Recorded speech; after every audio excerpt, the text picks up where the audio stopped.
So the first thing that I want to do is just get your opinion. So which of these best fits your general approach to mental illness? That mental illness is a disease or defect in the brain, mental illness is a sickness or abnormality in the mind, psyche, or soul, or that mental illness represents a breakdown in the face of overwhelming environmental demands. I'm not asking you which this course is about. I'm asking, what do you genuinely believe? All right, so if you said the first one, that's the biological medical perspective. The abnormality in the psyche soul is, psychological. And then the idea that mental illness is a breakdown in the face of environmental stress would be the sociological perspective. So the sociological approach focuses on social circumstance, factors outside of the individual. There are 3 dominant models. I'm going to give you an overview of all of them. I think these models are great. If you want to know more about them at a later time, again, when I can breathe, feel free to send me an email with questions. But I think that the lecture I have prepared or shortened for you today will get across what you need. So basic summary, stress theory says that the more stressed out you are, the worse your mental health is. It's really what it is. So the solution then is to decrease stressors, teach coping resources, and increase personal resources. Structural strain theory basically says that the structure of society puts strain on people. Structural conditions are what cause mental health problems. Solution then is to restructure society. Labeling theory is a bit different. Labeling theory says that the label itself causes the mental health problem. So by being labeled, by being treated, that kind of becomes a self-replicating cycle, and that the labeling is actually what causes mental health issues. The solution then would just be to change the norms that defines, what's normal behavior. So before we dive into what, all of these are, just looking at this slide right here, which of these theories most closely aligns with your own perspective? Which of these? Okay, so let's dig into it. Stress theory. So stress is anything that puts wear and tear on the body, typically unpleasant stimuli in the environment. There's a relationship between stress and mental illness.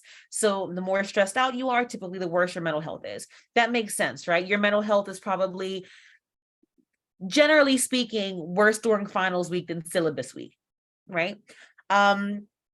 Undesirable events are more strongly predictive of psychological problems than desirable events are.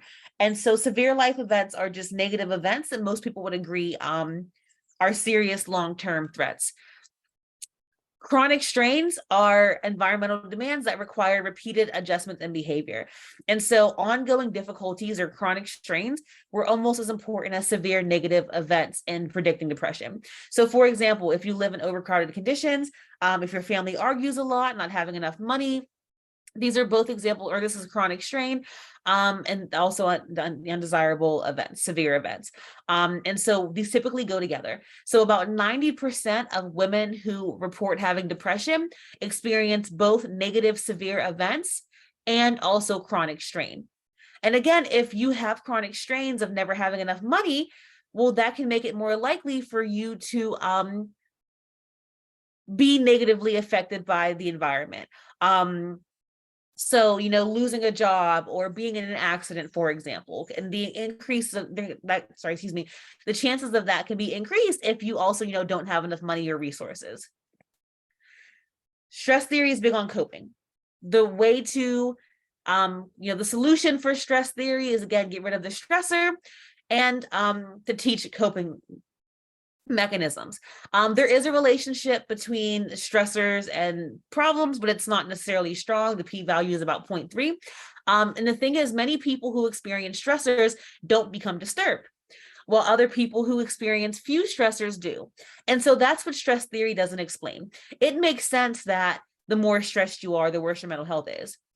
But what the theory doesn't explain is why is person A why is person A who has less stress more depressed than person B who has more stress? That we don't know. So coping is just, cognitive or behavioral attempts to manage demands. Many people have strong coping resources, and that can make the difference in how much your stress affects you. Social support is huge with coping resources, being able to rely on people, have assistance for people. The more perceived social support you have, and we'll deal more with this, the more perceived social support you have, typically the better your mental health is and the lower psychological distress you have. The more personal assets you have, referring to self-esteem, the sense that you have control over your life, that's also related to your mental health. So the higher your self-esteem is, the more likely you are to believe you have control over your life, and the better you are at problem solving, which again is a coping resource. So coping resources, social support, high self-esteem are things that can help combat this impact of stress on mental health. Coping strategies are typically divided into two types: problem-focused and emotion-focused. So problem-focused coping mechanisms are exactly what it sounds like. The point is to tackle the problem itself, the stressor itself. Emotion-focused is more about redirecting your emotional response to stressors. So distracting yourself, avoiding situations, or venting. Typically, we use both of these. So if you think about studying for an exam, or if you're stressed about an exam, a problem-focused coping mechanism would be studying, attending review sessions. Your goal is to, eliminate the stress. So you would do that by preparing for the exam. You would probably also use emotion-focused coping strategies, such as, giving yourself a pep talk or telling yourself that well, I did good on the last exam, or I can still, bump my grade up with an extra credit. And so we typically do, when we are stressed out, do both problem-focused and emotion-focused coping. They typically go together. And so coping resources are a mediating variable, but they don't explain everything. Stress theory also speaks to stratification. And so basically inequality. Some people are more likely to experience stressors and are more vulnerable. So women, the very elderly, the very young, those of low socioeconomic status tend to be more vulnerable to the effects of stressors. And that's where we have the inequality piece. So disadvantaged people are more likely to undergo stress proliferation. Stress proliferation is basically like the snowballing of stress. So a primary stressor cascades into further negative events. And so, for example, if you lose your job, that's a primary stressor. But then you have trouble paying bills, and now your spouse is mad at you because you can't pay bills. And then you lose your health insurance because you don't have money. And so your wife being mad at you, not being able to pay bills, not having health insurance, those are all secondary stressors that come from the primary stressor of losing your job. People who are disadvantaged are more likely to undergo stress proliferation because they're more likely to be exposed to stressors, and they're less likely to have important coping resources. And if you are someone who grew up in poverty and then you lose your job, well, if you grew up in poverty, you're probably not going to have a ton of family members who have a lot of money to help you out. So disadvantaged people stress tends to pile up more for people who are in disadvantaged groups. Not the people who are, in privileged groups don't get stressed out. I mean, they do. Absolutely. Of course, we all have different privileges and we all get stressed out. But if you are in a lower status group, it can be easier for those stressors to really just build up on each other.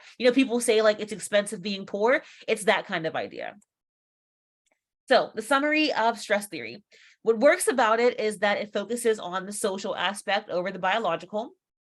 It explains differences in mental health among lower status groups. It does allow for empirical testing. And there is a ton of evidence, plus it kind of makes common sense to us that if you're stressed out, it's going to impact your mental health. So it's kind of intuitively makes sense.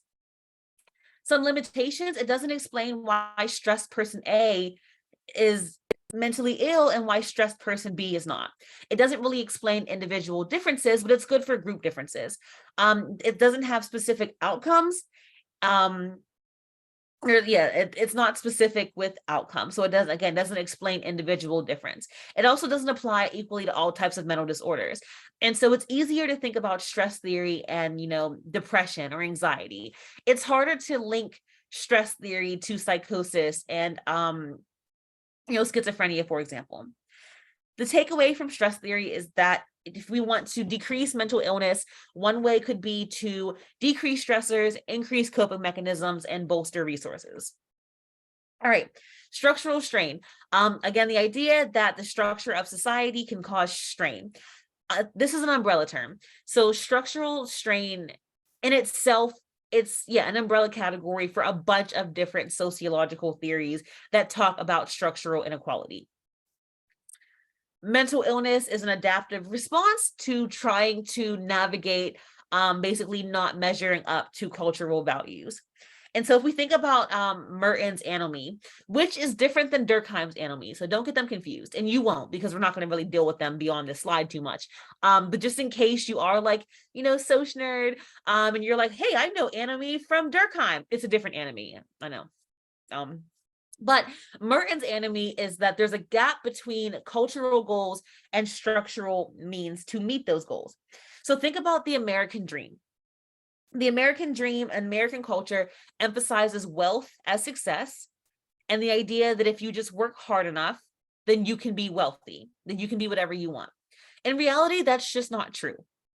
It's just not true. There are some people who are born and raised in really terrible conditions. And no matter how hard they work, they're never going to be a billionaire. I'm not going to be a billionaire. I'm just not. I'm probably never going to be, I'm fine. I'll be fine. But in terms of super, luxuriously rich and, perfect Instagram life or whatever, that's not, everybody can't do that.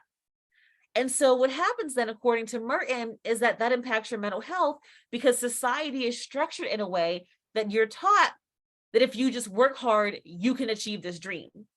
But in reality, we typically don't have the means to meet those goals. And so then there's a gap between what's expected of us and what we're actually able to do. That structure puts strain on us. Durkheim does come in with suicide. We talked about suicide, I think, the first day of class. So suicide appears to be highly psychological and individual in nature. When we talk about suicide, we talk about it as a person was experiencing distress, and that's why they made that decision. Durkheim found, though, that suicide can be located in social causes. Okay, I'm gonna ask you a question about that, because we did talk about this before. So, it is a fair question. These roles that we're in impact how we are strained and stressed. Our roles are often the basis for our personal identity. They tell us how we should act, who we should interact with, and kind of how we should exist as social beings. The less social roles you have, the higher your risk of experiencing psychological distress, which again really goes with what Durkheim was saying about, having social ties. And so a lack of roles or being socially isolated can be psychologically damaging. But however, if you're in a role and you can't meet the expectations, that's also psychologically damaging. So there is a fine line there. So what works about structural theory?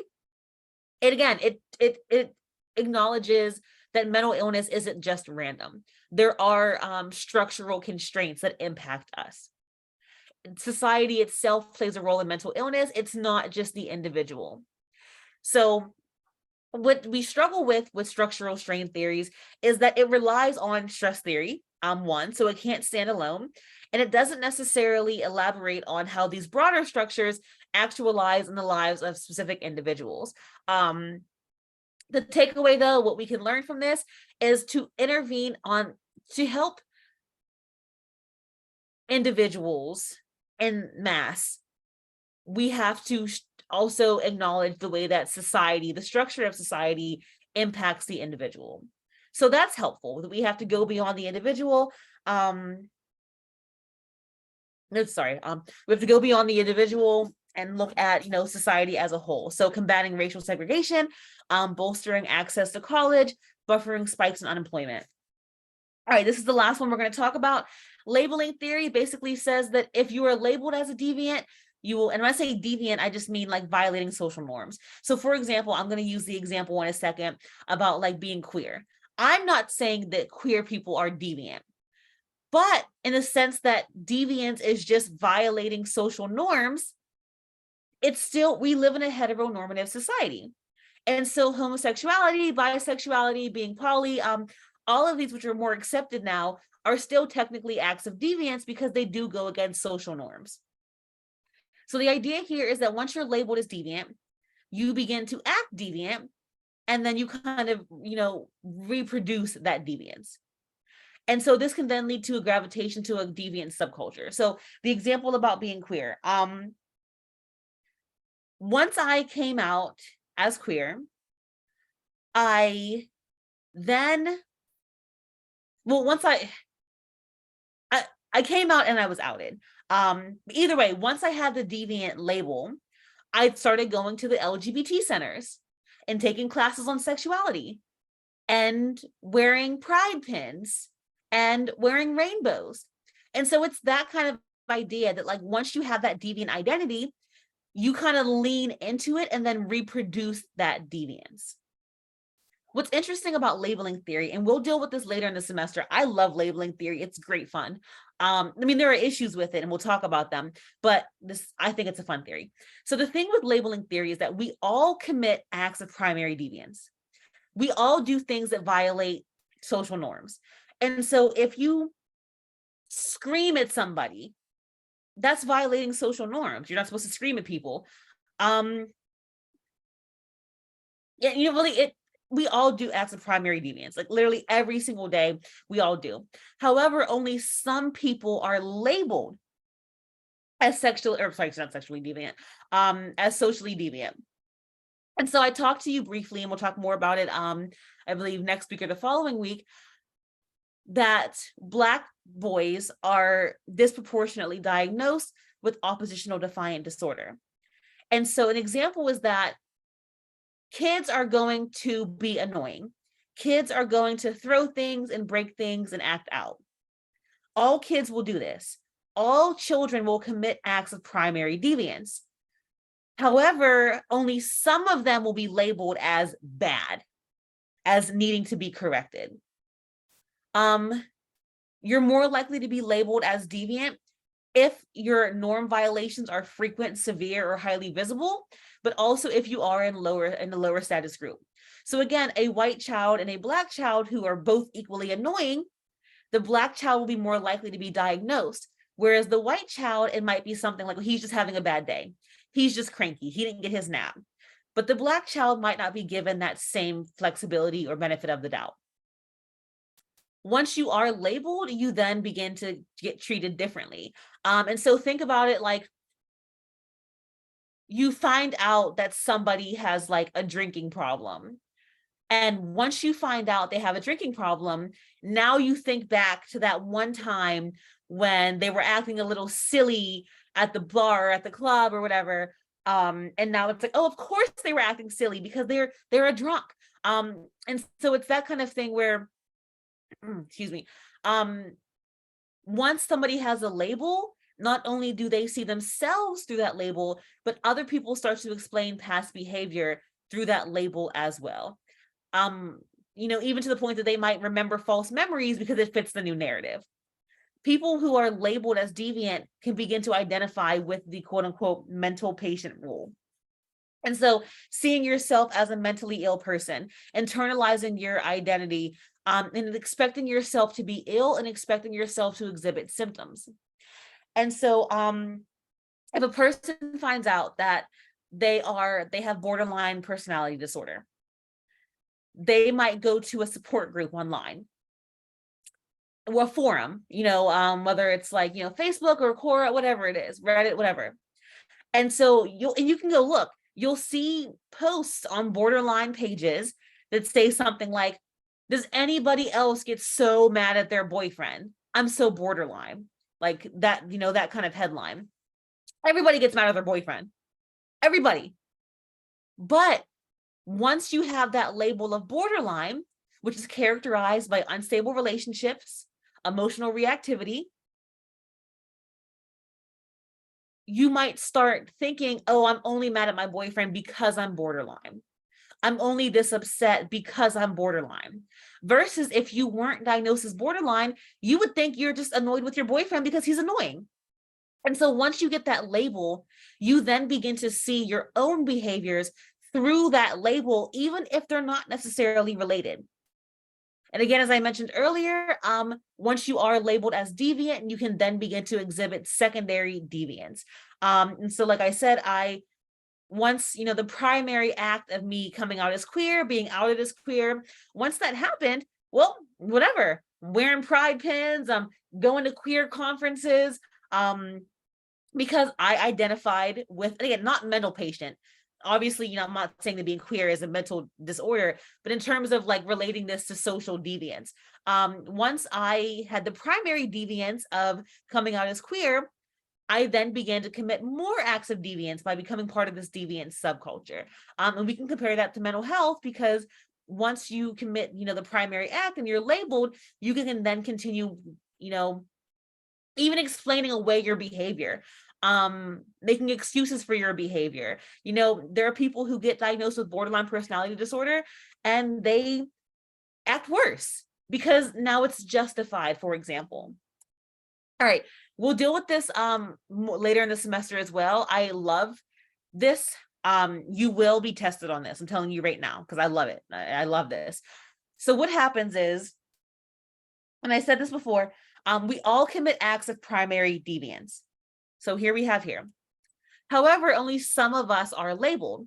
Status characteristics are race, gender, sexuality, class, characteristics of status. And so even though everybody commits acts of primary deviance, depending on your gender, your race, your social class, that's going to impact whether you're labeled as a deviant or whether, you're just having a bad day that day.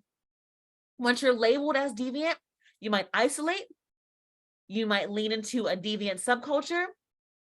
You'll likely have a transformation of how you see yourself, which can then allow for repeated acts of deviance. And you see here, this becomes a feedback loop. So there are a couple assumptions that are implicit in labeling theory. Labeling theory assumes that if it's not labeled, that the behavior will stop, which we know isn't true. Like, I love this theory because I think it's fun, but there are issues with it. This theory assumes that labeling is the key cause of psychiatric symptoms, which again, that doesn't necessarily make sense, because even if you don't have a label, you can still exhibit symptoms. This also assumes that if you receive a diagnosis and enter treatment, you're helpless to resist the stigma no matter what you do. What works about this theory is that this helps us realize that people are diagnosed differently. And so instead of taking a clinician's diagnosis as absolute, this says, well, hold on a second. Maybe women are, being overdiagnosed with this disorder. Maybe, people of color are overdiagnosed with this disorder. And it's not just that, it's helpful for that. So there are also the advantage of increased awareness of institutional syndrome. That is helpful. So long-term patients becoming overly dependent on hospital staff, not being able to take care of themselves. Why does that happen? Well, labeling theory explains that, because they begin to see themselves in the mental patient role, and they lean into that to the point that they can no longer take care of themselves. And that's helpful to know. That's interesting information. That's good to know. The advantage of this is also that this alerts us to public stereotypes. It reminds us that stereotypes impact diagnoses in mental health treatment. I mentioned some limitations already. I'll list a few more. So another limitation is that this is best fitted for people who are involuntarily labeled. A lot of people seek help voluntarily. So a lot of people kind of seek out these labels. So to say that, because this theory again is based on being labeled as deviant, but a lot of people will seek out these labels. And so this theory has a hard time with that, because it kind of assumes that you're being labeled by other people. It doesn't explain why people self-label. Also, many people resist the stigma and refuse to think of themselves as mentally ill, even if they are labeled. So it doesn't really explain that either. A takeaway from labeling theory is that you can reduce or prevent mental illness by changing social norms. That's a fair statement. All right, the three theories go together. They all relate to each other. It's not typically just one. These relate. So structural strain theory suggests that society is organized in a way that creates patterns of risk. Stress theory then comes in and bridges that to the individual by saying that, yeah, structural risks can increase your stress levels and impact your mental health. And then labeling theory comes in at the micro level and picks up and says highly visible symptoms or symptoms by people in lower status groups can launch a victimizing process and a self-labeling process, a self-fulfilling process. So these theories really do go together and build on each other. All right. In conclusion, this is the last slide of the day. I'm going to end here. Sociological theories don't claim to fully explain the causes. There's no single approach that will explain everything. I've said this 1,000 times. I'll say it 1,015 more. It's not bio or psych or soc. It's all of it. It's not labeling theory or stress theory. It's both. All of this is interesting. And so I want you guys to know, I'm not even trying to necessarily convince you that one is better than the other. The whole point is just to give you an overview of the way that sociologists think about this. And all of this is, really, really, they all do relate.